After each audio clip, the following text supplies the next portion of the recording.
Selamat malam, berjumpa lagi dengan saya Endang Wasyati Wirono. Dalam channel saya malam ini, saya ingin berbagi kebahagiaan.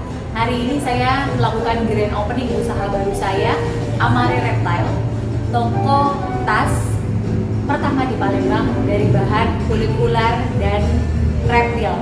Tadi dihadiri oleh Ibu Gubernur dan Ibu Wali Kota, Ibu Kepala Daerah, juga tetangga, kemudian relatif, rekanan, sahabat. Saya sangat bersyukur sekali. Hari ini saya akan berbagi tentang apa itu bisnis baru saya. Saya jual produk tas wanita dan laki-laki. Ini adalah bahannya dari kulit ular. Ya, jadi setiap kita membuat bisnis itu kita harus mempunyai added value. Kita tahu apa itu kelebihan produk kita. Produk saya memiliki garansi selama 2 tahun.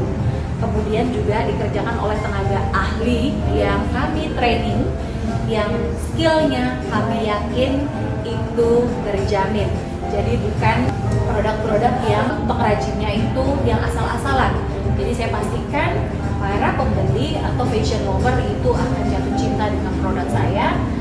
Saya juga mempunyai layanan bisa custom design sesuai dengan selera dari para fashion lover.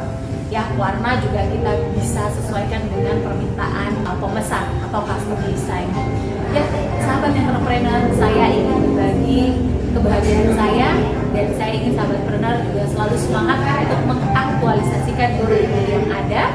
Jangan lupa kalau ke Palembang, mampir ke toko tas saya, Amare Reptile, di Jalan Jenderal Sudirman nomor 3264 dan 3265, tepat di seberang SMA Negeri 3. Bawa teman, saudara, tamu Anda, dapatkan penawaran menarik dari kami. Terima kasih, jangan lupa like dan subscribe. Selamat malam.